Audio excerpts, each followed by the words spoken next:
আসসালামু আলাইকুম ওরহমতুল্লাহি ওবরাকাতু। আমি আপনাদের প্রিয় মিরাজ ভাই বলতেছি। সবাইকে স্বাগতম আমাদের আজকের এই ভ্রমণ ব্লগে। আজ আমরা এসেছি ঢাকার অন্যতম আধুনিক এবং অসাধারণ জায়গা ৩০০ ফিট পূর্বাচল। এই জায়গাটি প্রকৃতির মাঝে নয়, বরং এটি একটি পরিকল্পিত এলাকায় অবস্থিত, যেখানে রাস্তা, গাড়ি চলাচল এবং নির্মাণশৈলী এক ভিন্ন অভিজ্ঞতা তৈরি করে। এখানকার সবচেয়ে বড় আকর্ষণ হলো চারপাশে রাস্তা এবং নিচে গাড়ি চলাচলের এক অনন্য দৃষ্টিনন্দন দৃশ্য। আমাদের আজকের ভ্রমণের সাথে থাকুন এবং এই জায়গার সৌন্দর্য উপভোগ করুন আমাদের চোখ দিয়ে। চলুন শুরু করা যাক।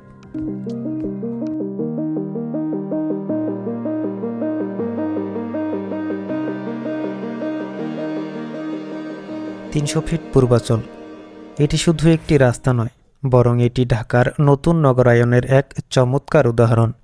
এখানকার রাস্তার পরিকল্পনা এবং নকশা সত্যিই দৃষ্টিনন্দন। সবচেয়ে মজার বিষয় হলো এই জায়গার চারপাশ দিয়ে প্রশস্ত রাস্তা বয়ে গেছে এবং মাঝখানে একটি উঁচু রাস্তা যা একদম উপরে অবস্থান করছে। নিচে গাড়ি চলাচলের দৃশ্য এতটাই যে সুন্দর, মনে হবে যে সিনেমাটিক দৃশ্য।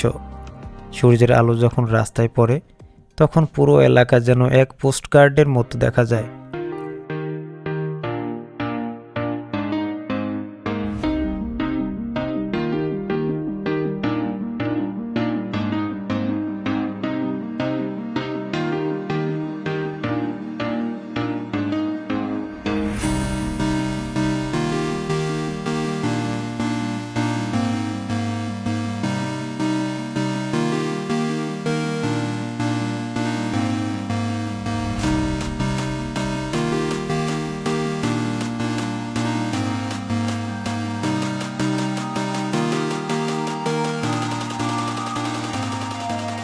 যখন আমরা ৩০০ ফিট রোডে প্রবেশ করি, রাস্তার বিশালতা এবং অনন্য নকশা আমাদের মুগ্ধ করে।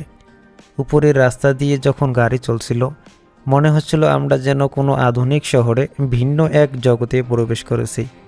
আর নিচে থেকে গাড়ি চলাচলের দৃশ্য দেখে যেন মন ভরে যায়।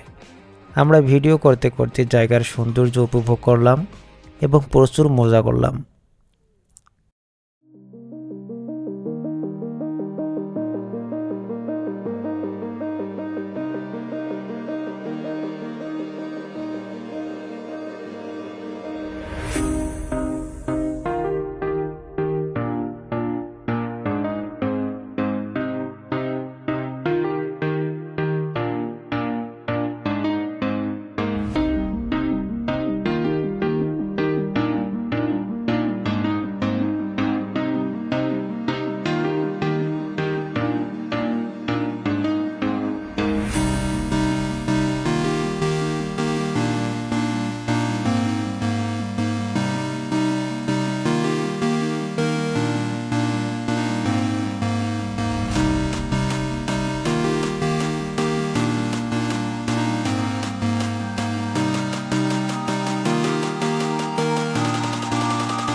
এই জায়গার সবচেয়ে আকর্ষণীয় দিক হলো উপরে থেকে নিচের দিকে রাস্তা দৃশ্য।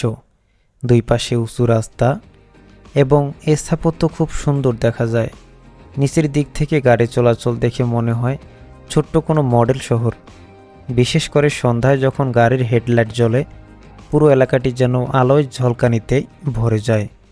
আমরা ক্যামেরা দিয়ে কিছু চমৎকার শট নিয়েছি, যা আপনাদের দেখাবো। বাতাসটা অনেক সুন্দর না এই সময়? বাতাসটা শীতল বাতাস। দর্শক, আপনাদেরকে যদি দেখাই, আমি ওইদিকে হচ্ছে একটা রোড আর এদিকে নিচ দিয়ে একটা রোড চলে গেছে। এই যে রাস্তা, তার পাশে আর একটা ডান দিকে আমাদের একটা রাস্তা আছে। আর এই যে মাঝখানের রাস্তার সব থেকে আকর্ষণীয় লাইট হচ্ছে এই যে রাস্তার সাইডে যে দেয়ালগুলো আছে, এই দেয়ালগুলোর সাথে যে লাইটগুলো দিচ্ছে, এগুলো অনেক সুন্দর লাগছে। আর এই যে উপরে লাইটগুলো, এই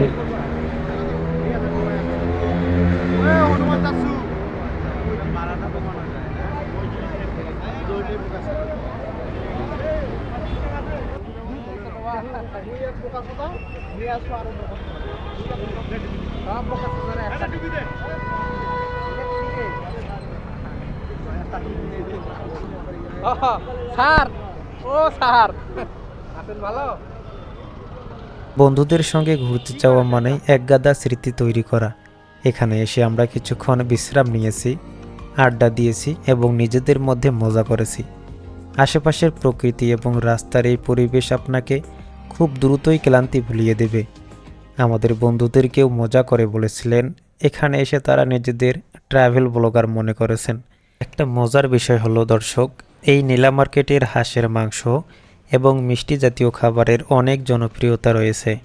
এছাড়াও এখানকার রসমালাই অনেক সুস্বাদু হয়ে থাকে। চলুন এখানকার মিষ্টি ভাণ্ডার দোকানে কিছু দৃশ্য আপনাদেরকে দেখাই। এখানে বিভিন্ন ধরনের মিষ্টি মন্ডা রয়েছে। এর মধ্যে আমরা আজকে রসমালাইয়ের স্বাদ গ্রহণ করব। এখানকার রসমালাই অনেক সুস্বাদু। এখানে আমাদের বন্ধুদের রসমালাই খাওয়ার মজার ক্লিপ রয়েছে। মার খা খা খা, তাড়াতাড়ি খা, সময় নাই।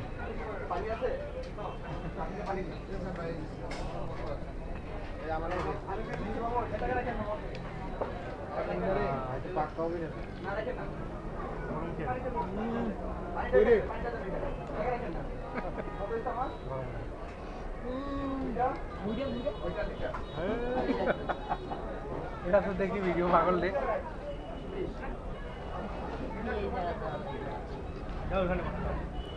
আপনারা দেখতেই পাচ্ছেন আমার বন্ধুরা কিভাবে রসমালাই খাচ্ছে। মনে হচ্ছে তাদের এই রসমালাইয়ের স্বাদ অনেক বেশি ভালো লেগেছে। তো আপনারা 300 ফিটে আসলে এর পাশেই 5 মিনিট হেঁটে এসে নীলা মার্কেট থেকে অবশ্যই মিষ্টি মন্ডাগুলোর স্বাদ উপভোগ করতে যাবেন।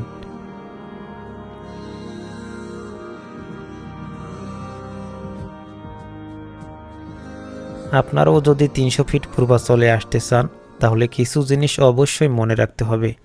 1 নম্বর, এখানে আসার জন্য সবচেয়ে ভালো সময় হলো সকাল বা রাতের দিকে, কারণ এখানে প্রচুর পরিমাণে ভিড় হয়ে থাকে মানুষের। বাইক নিয়ে আসলে রাস্তার সৌন্দর্য আরও বেশি উপভোগ করা যায়। 2 নম্বর, সূর্যাস্তের সময় এখানকার পরিবেশ একদম জাদুকরী হয়ে ওঠে। চারপাশে লাইট জ্বলে আরও সৌন্দর্য বাড়িয়ে দেয়। 3 নম্বর হচ্ছে ভালো মানের ক্যামেরা বা ড্রোন নিয়ে আসলে এখানকার সৌন্দর্য আরও ভালোভাবে ধারণ করতে পারবেন।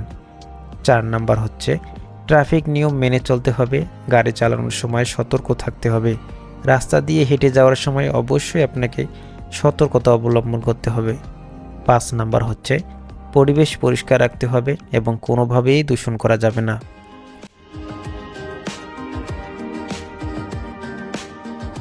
দর্শক, আজকের ভ্রমণ এখানেই শেষ করছি। 300 ফিট পূর্বাঞ্চল আমাদের জন্য এক অনন্য অভিজ্ঞতা তৈরি করেছে।